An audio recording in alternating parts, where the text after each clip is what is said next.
Mais d'abord, retournons en Ukraine, dans cette Ukraine pauvre, en tout cas selon nos standards, pauvre mais fière, dans cette Ukraine qui a peur aussi de la rancune de la puissante Russie voisine qui l'a dominée si longtemps. Dans cette Ukraine où tout est à refaire, à rebâtir, où l'industrie sur tout le complexe militaire tourne à vide tout en continuant de payer ses employés. Dans cette Ukraine également où l'inflation galope.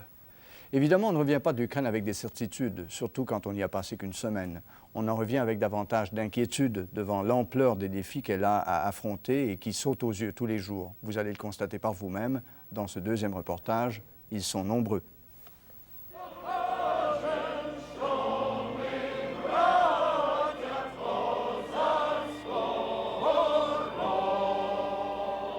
Ce soir-là, à Kiev, on célébrait encore. Les Ukrainiens ne ratent pas une occasion de coude à coude pour souligner ce rêve devenu réalité, leur indépendance. Même si tout le monde ne se souvient plus des paroles d'un hymne national si longtemps interdit.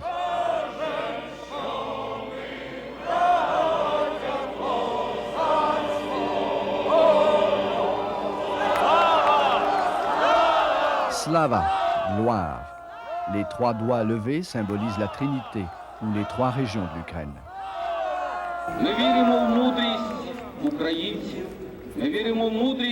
Quand le président Kravchuk prend la parole, tout le monde applaudit, mais on sent quand même dans la foule l'incertitude, l'inquiétude même face à l'avenir.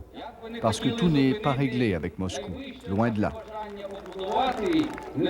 Імперію утримувати так, як вони хотіли. Бо ми не знали ні нашої історії, ні нашої дійсної історії. Fini la domination russe. Fini la domination russe. Ça, vous en avez assez, là. C'est pas la domination russe, c'est la domination du centre, du rond. Moscou, là. Moscou, oui. Puisque autrefois, on ne pouvait faire rien sans Moscou, oui. Et là, vous sentez que vous avez plus de liberté. Et je sentais même parfois la méprise de la part de Moscou, dirons, je dirais. À vrai dire, il y a quelques années, il y a 4-5 années, je ne pouvais même pas rêver d'écouter les chants nationaux ukrainiens près de Sainte-Sophie. Tu connais les paroles de l'hymne national? Oui. Toutes? Oui. Oksana a 10 ans. Elle est déjà une grande patriote.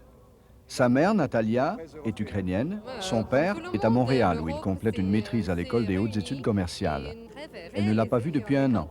Et c'est notre nouvelle génération, elle est plus contente que les autres. Vous, comment vivez-vous la crise économique?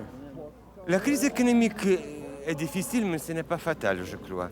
Vous savez, personnellement, ce n'est pas la famine. Ce n'est pas la famine à Kiev, mais rien n'est facile. Au marché public, on voit des femmes offrir en vente un rouge à lèvres, des chaussures déjà portées, une écharpe, n'importe quoi pour survivre. Закупоны, что скоро будут свои деньги, гривни в середине года. И мод будет лучше, но мы посмотрим по обстановке на Украине. Natalia, elle, gagne 800 roubles par mois comme chercheuse dans le domaine du cinéma. Avec des piges, elle réussit à doubler son salaire. Mais quand au marché moldave de Kiev, 1 kilo de viande coûte 2 jours de travail, 1 kilo de clémentine le salaire d'une journée, on marchande.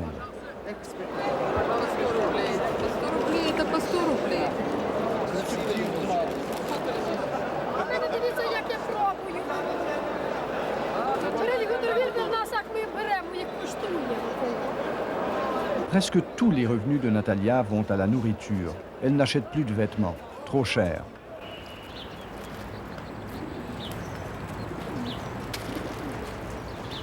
Natalia et sa fille habitent un appartement communautaire au centre-ville, 7 personnes dans 5 pièces. Et vous savez ce que Natalia nous a demandé de lui apporter du Canada? Des vitamines pour sa fille. Il n'y en a pas à Kiev. Je ne peux pas mélanger la vie quotidienne avec politique parce que la vie quotidienne reste dure quand même, mais tout ce que se passe maintenant dans la vie politique, dans la vie sociale, on donne nos expériences que nous gagnerons dans cette histoire. Et toi, à l'école, comment ça se passe, Oksana? Est-ce que vous parlez de ça, l'indépendance, les enfants, là? Ти? Ну, зараз у школі ми не дуже ставимось про незалежність України. Mais il y a beaucoup de peuples, les pensionnaires, les vieillards, les peuples qui ont perdu tout, je pense, parce que toute leur vie, ils avaient l'idée du communisme, l'idée maîtresse de leur vie. Et puis, quand ils ont compris, pas tout, mais beaucoup de ces gens-là maintenant ont compris que ce but n'existe plus, qu'il n'y avait même pas, c'est la tragédie de génération. C'est tragédie. Et c'est très difficile pour ce peuple.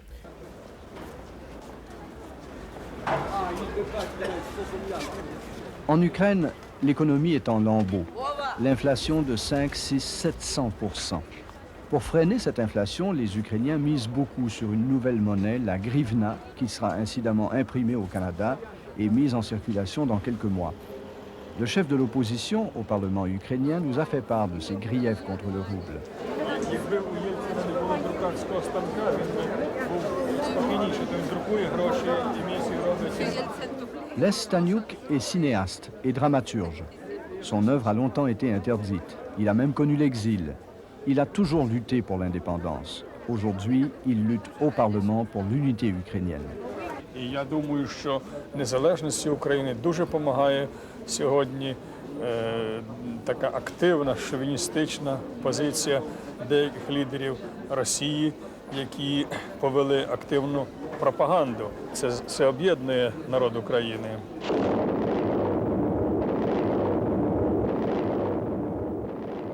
Autre grief contre Moscou, Tchernobyl, qui n'est qu'à 80 km de Kiev. Les Ukrainiens n'ont jamais pardonné à Mikhail Gorbatchev de leur avoir caché la vérité sur la catastrophe il y a 5 ans. Aujourd'hui encore, les Ukrainiens veulent poursuivre Gorbatchev en justice et surtout fermer Tchernobyl.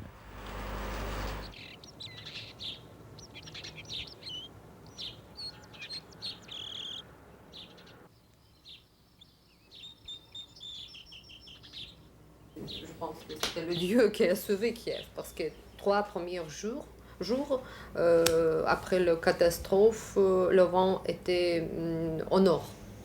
Et puis, il a détourné. Mais Si le vent était venu vers le sud, Oui, c'est oui, Kiev oui, qui attrapait oui. tout. Là. oui. Et aujourd'hui, tu comprends un peu mieux Tchernobyl, ce que ça veut dire, là, l'accident nucléaire. Сьогодні ти краще розумієш, що таке Чорнобиль для Києва. En parlez-vous à l'école entre les enfants? Est-ce que vous en Ви parlez de ça? розмовляєте про це, кажете? Ну так, ми про це розмовляємо.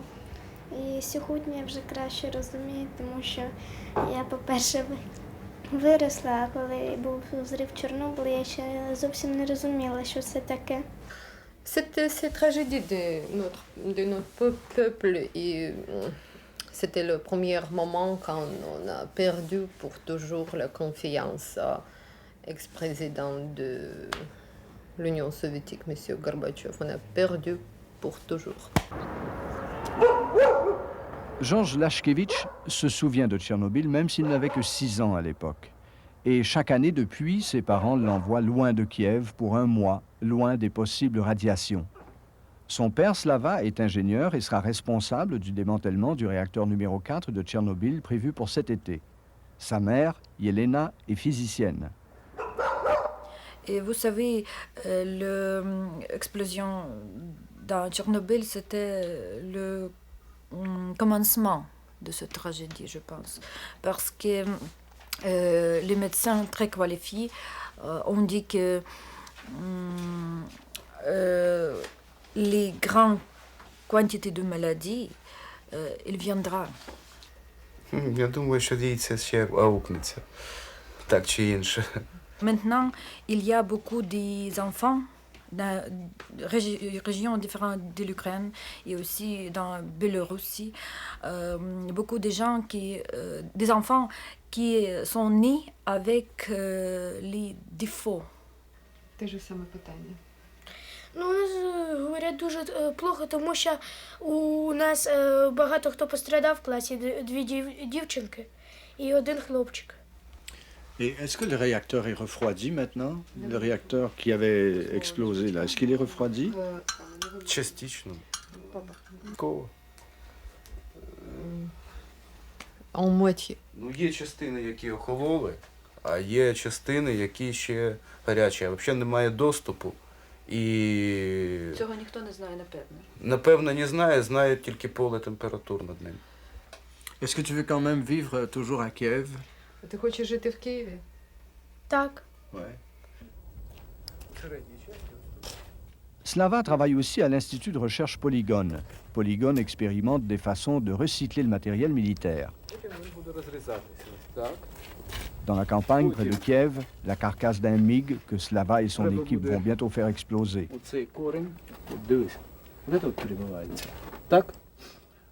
Un peu plus loin, un bâtiment vétuste. Un peu plus loin encore, le terrain expérimental, un décor qui ressemble davantage à un cimetière de ferraille qu'à un centre de haute technologie. À première vue, des apprentis sorciers qui jouent avec des barres de Semtex sur un terrain glissant.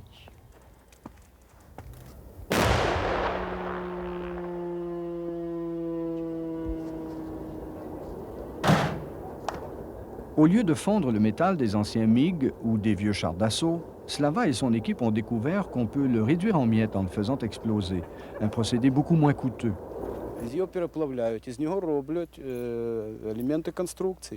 Alors, au lieu de faire des tanks ou de faire des avions avec du métal, vous allez détruire ces vieux tanks et ces vieux avions et faire des tracteurs avec, des automobiles? Pourtant, suite à notre visite à l'Institut Polygone, nous avons appris que l'Ukraine était en train de négocier un troc d'importance avec l'Iran. Des pourparlers confirmés d'ailleurs par le ministre iranien du pétrole. C'est qu'en échange de pétrole iranien, l'Ukraine donnerait aux ayatollahs 300 000 tonnes de matériel métallique et de casse de métal, en d'autres mots, des blindés au poids de la ferraille. Et l'ex-URSS aurait comme ça pour 10 milliards de dollars de matériel militaire inutilisé à brader, selon le président du comité d'État pour la reconversion, Mikhail Bajanov. 10 milliards, c'est la moitié du commerce annuel mondial des armes. L'Ukraine, la Russie ont besoin d'argent. À qui vont-elles vendre toutes ces armes? Pour l'instant, les questions souvent angoissées de l'Occident demeurent sans réponse. Autre controverse avec Moscou, l'armée.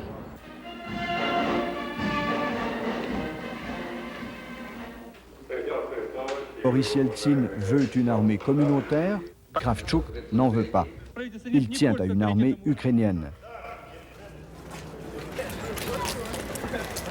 Dans les casernes de Kiev, les cadets portent toujours l'uniforme de l'armée soviétique, mais 300 000 militaires sur le 1,5 million stationnés en sol ukrainien ont déjà prêté serment à l'Ukraine, dont des Russes. З другого боку, Україна не може мати такі великі збройні сили, які будуть загрозою для сусідів. L'inquiétude en Occident, ce sont les armes nucléaires qu'il y a en Ukraine. Est-ce qu'elles doivent disparaître complètement du sol ukrainien, ces armes nucléaires? Ядерна зброя повинна зникнути з землі України. Згідно з заявою про без'ядерний статус України, ядерної зброї на Україні в майбутньому не буде. L'Ukraine se souvient trop bien qu'après la Première Guerre mondiale, elle avait renoncé à son armée et qu'après 6 mois seulement d'indépendance, l'ours russe l'avait englouti. Невеликі збройні сили. Десь, мабуть, 300, мабуть, 400, мабуть, 200 тисяч, не більше. Залежно. Пробачте, будь ласка, нам треба. До свидання. L'Ukraine a donc de sérieux contentieux avec l'Ancien Empire. Mais elle a aussi ses propres plaies à panser.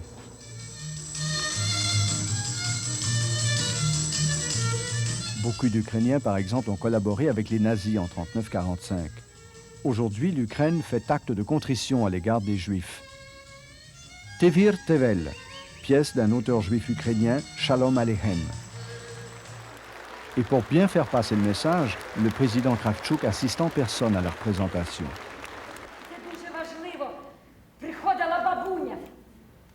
Чия? Моя?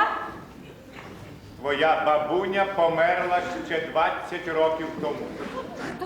Le rôle principal est tenu par la grande vedette de Kiev, Bohdan Stupka.